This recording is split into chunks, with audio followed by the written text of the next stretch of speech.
नमस्कार, smart vision academy online परिवार में मैं के सिंह आज की ताजा खबरों के साथ आपका बहुत बहुत स्वागत एवं अभिनंदन करना चाहता हूं। तो हमारे भाई बहन कैसे हैं? हम उम्मीद करते होंगे कि सभी मित्र बहुत अच्छे होंगे और आपकी पढ़ाई लिखाई भी आगामी एग्जाम को ध्यान में रखते हुए आगे बहुत अच्छे तरीके से और बिंदुवार सिलसिले क्रम से आप आगे लगातार बढ़ रहे होंगे अपने लक्ष्य की ओर। अपने लक्ष्य से आपको घबराना नहीं है और इसके साथ आपको पूरी तरीके से अपडेट होकर ही जाना है एग्जाम हॉल में, क्योंकि आपको पता है कि करंट अफेयर्स के कम से कम 25 क्वेश्चन हर एग्जाम में, जो जैसे ही 120 से 25 क्वेश्चन वाले एग्जाम नजर आएंगे वहां पर कम से कम 25 क्वेश्चन तो करंट अफेयर्स के रहते हैं। तो आप जैसे ही ताजा खबरों के साथ अपडेट होते रहेंगे तो आगे आपको ज्यादा मैगजीन और किसी अन्य पर आपको डिपेंडेंसी नहीं रखनी पड़ेगी। तो आज की ताजा खबरों में आइए हम आज की महत्वपूर्ण जो ताजा खबर निकल के आ रही है वो केंद्र सरकार के संस्कृति मंत्रालय के द्वारा केंद्र सरकार के संस्कृति मंत्रालय ने एक बहुत बड़ा ऐलान कर दिया है कि 6 जुलाई से, आप ध्यान में रखना डेट, 6 जुलाई से सभी पर्यटन केंद्र और सांस्कृतिक विरासत वाली जो धरोहर वाली जो वस्तुएं हैं उनको अब खोल दिया जाएगा। लेकिन जैसे देखेंगे इसमें लाल किला, ताजमहल, सांची का स्तूप, इस तरीके से विभिन्न जो सांस्कृतिक धरोहर वाली हैं और पर्यटन को बढ़ावा देने वाली स्थान है, इन पर भारत सरकार का संस्कृति मंत्रालय ने 6 जुलाई से खोलने के लिए एक नया मुहर लगा दिया है। लेकिन यहाँ पर भी उन्होंने एक सख्ती से आदेश दिया है कि सोशल डिस्टेंसिंग का पालन करते हुए भी आप आगे बढ़ चलेंगे, अर्थात आपके चेहरे पर मास्क होना चाहिए, आपके पास सैनिटाइजर्स होने चाहिए और आप सोशल डिस्टेंसिंग का पालन करते हुए पर्यटन केंद्रों पर आप जा सकते हैं। तो संस्कृति मंत्रालय ने जिन जिन राज्य सरकार के अंडर में ये आ रहे हैं वहां पर इनको एक बहुत बड़ी सुविधा मिली है। आपको पता होगा कि पहले ही पर्यटन मंत्रालय के द्वारा जो पर्यटन विभाग है वो पहले ही कह चुका था कि हम इतने घाटे में हैं कि हम इनके रखरखाव को अब रखरखाव के बारे में नहीं सोच सकते हैं। तो केंद्र सरकार ने इन पर फैसला लिया और एक बहुत बड़ा फैसला है जो स्वागत योग्य करना चाहिए हर राज्य की सरकारों को। नेक्स्ट आज की खबरों में आप देखेंगे कि स्वास्थ्य मंत्रालय जो भारत का स्वास्थ्य मंत्रालय है वो कोरोना महामारी को ध्यान में रखते हुए एक बहुत बड़ा ऐलान करने गया और इस बहुत बड़े ऐलान को अभी सिर्फ पायलट प्रोजेक्ट के रूप में एक सरकार यहाँ पर लाएगी आपके सामने। तो आप देखेंगे कि कोरोना महामारी से बचने के लिए स्वास्थ्य मंत्रालय के द्वारा अब हर गांव में आप ध्यान में रखना, हर गांव में स्वास्थ्य मित्र का भी चयन किया जाएगा। अब ये स्वास्थ्य मित्र उस तर्ज पर काम करेंगे जैसे पहले पंचायत मित्र, शिक्षा मित्र और सब जिन प्रकार के, जैसे आप देखेंगे कि आपके सफाई कर्मी हैं, ये सब जिस तरीके से काम करते थे उसी तरीके से अब ये स्वास्थ्य मित्र भी अपने जिले अपने गांव में कार्य करते हुए नजर आएंगे। लेकिन अभी ये पायलट प्रोजेक्ट के रूप में चलाया जा रहा है और पहला राज्य बन रहा है राजस्थान, अर्थात राजस्थान सरकार ने अपने राज्य में प्रत्येक गांव में एक स्वास्थ्य मित्र का भी चयन करने जा रहा है। अब ये आपके सामने नजर आ जाएगा कि ये कार्य करते हुए भी लोगों को कैसे जागरूक कर रहा है। कोरोना महामारी जो चीनी महामारी बन चुकी, चीनी बीमारी है कोरोना, जो वैश्विक महामारी का रूप ले चुका है, इसके लिए एक कदम नजर आ रहा है स्वास्थ्य मित्र की ओर से, जिस तरीके से राजस्थान सरकार आगे लेकर आ रही है। नेक्स्ट खबरें आज आप देख रहे होंगे कि प्राइमरी कक्षा में पढ़ने वाले सभी विद्यार्थी, जो हमारे छोटे भाई बहन हैं या छोटे छात्र विद्यार्थी हैं और जो गार्जियन हैं, जो इनके गार्जियन हैं, उनके लिए एक बहुत बड़ी खबर नजर आ रही है कि अब एनसीईआरटी इनके लिए एक नया कैलेंडर जारी कर दिया है और यह कैलेंडर बहुत ही बेहतरीन और इनके आगामी भविष्य के लिए बहुत ही बेहतर कैलेंडर है। आप इस पे जाकर पूरी तरीके से एनसीईआरटी पे जाके इस कैलेंडर के बारे में देख सकते हैं। तो एनसीईआरटी के द्वारा जारी किया गया कैलेंडर हमारे छोटे भाई बहनों के लिए एक बड़ा सबब होगा और इसमें बेहतरीन उनके भविष्य निर्माण के लिए चीजें इसमें जोड़ी गई हैं, आप जाकर उस पर देख सकते हैं। नेक्स्ट आप देखेंगे नेक्स्ट खबर में कि कोरोना महामारी एक वैश्विक महामारी बन चुका है, उसको ध्यान में रखते हुए जो हमारे ढाल में से एक महत्वपूर्ण ढाल है, वो चाहे हमारे नर्स हों चाहे डॉक्टर्स हों, इन सबको ध्यान में रखते हुए इनको यात्रा करने के लिए 25%, ध्यान में रखना, 25% की रियायत दी जा रही है इन्हें यात्रा करते समय में, अर्थात जो अब ये अगर ये यात्रा एयरप्लेन से यात्रा करते हैं या हवाई जहाज से यात्रा करते हैं तो इनके किराए में 25% की छूट देने जा रही है इंडिगो एयरलाइन है। इंडिगो एयरलाइन ने एक महत्वपूर्ण यहाँ पर जानकारी दी है कि अब हम अपने डॉक्टर्स के लिए 25% उनकी यात्रा में 25% की कटौती करने जा रहे हैं। तो इंडिगो एयरलाइंस का एक स्वागत योग्य ये कदम है। नेक्स्ट आप देखेंगे महिला सशक्तिकरण की ओर बढ़ता हुआ भारत। महिला सशक्तिकरण की ओर बढ़ता हुआ एक कदम भारत फिर से नजर आ रहा है। आप देखेंगे कि एकल महिलाओं को अर्थात वो हमारी माताएं बहनें जहां पर वो अपने स्वयं में क्या होनी चाहती हैं, सेल्फ डिपेंड होना चाहती हैं, अपने आप पर निर्भर होना चाहती हैं, आत्मनिर्भर होना चाहती हैं, उनके लिए सरकार का एक स्वागत योग्य कदम है कि अब उन्हें मिलने वाले ऋण पर जो उनको ऋण मंजूरी होगी वो 90% सब्सिडी होगी। इसमें आप ध्यान में रखना कि उनको सब्सिडी 90% दिया जाएगा और जो 10% बचे होंगे पैसे उन पर सिर्फ 1% का ब्याज लिया जाएगा।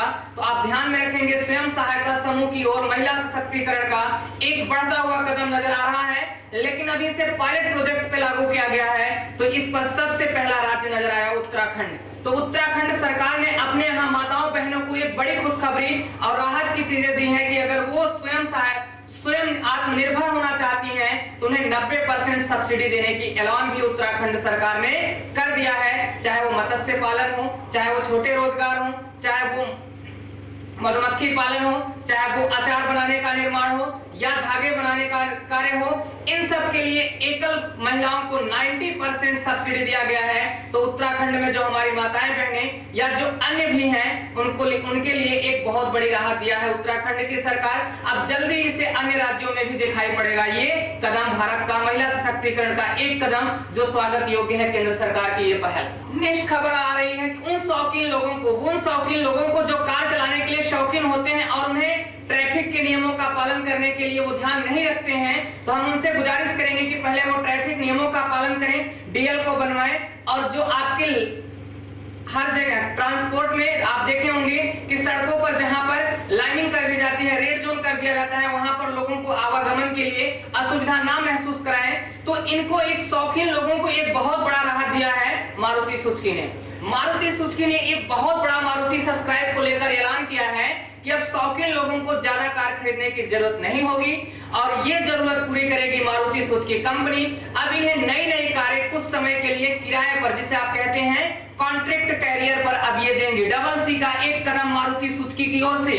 कॉन्ट्रैक्ट कैरियर जो डबल पी होगी, पब्लिक प्राइवेट पार्टनरशिप की ध्यान में रखा जाएगा और यहाँ पर बड़े लोगों को मारुति सुजुकी अपनी नई कारों को जो लॉन्च होंगी उन्हें भी किराए पर देंगी कॉन्ट्रैक्ट कैरियर के तहत। लेकिन अभी ये पायलट प्रोजेक्ट पर चलाया जाएगा और भारत का पहला शहर होगा बेंगलुरु में यह पायलट प्रोजेक्ट ध्यान में रख के आप ध्यान रखिएगा कि बेंगलुरु में मारुति सुजुकी एंड सब्सक्राइब के द्वारा नए शौकीन लोगों को नई कारें हर हफ्ते 10 दिन में प्रदान करेगा मारुति सुजुकी कंपनी। तो शौकीन लोगों के लिए बहुत बड़ी खबर है, लेकिन उनसे यही गुजारिश है कि लोगों के आवागमन का भी वो ध्यान रखें। आप लाइटिंग जो आपके क्या होते हैं ट्रांसपोर्टेशन रूल होते हैं उनका भी ध्यान रखें और आप स्वतः स्पीड से गाड़ियां ना चलाएं, इनका भी ध्यान रखते हुए इन शौकीन लोगों के लिए एक स्वागत योग्य कदम है मारुति सुजुकी की ओर से। Digital India, Bharat digital India की ओर बढ़ता हुआ नजर आ रहा है। देखेंगे आपके डिजिटल इंडिया की ओर भारत का एक कदम आप देखेंगे यूपीआई ट्रांजैक्शन दिखा रहा है कि यूपीआई ट्रांजैक्शन ने 134 करोड़ लोगों के द्वारा 2,64,000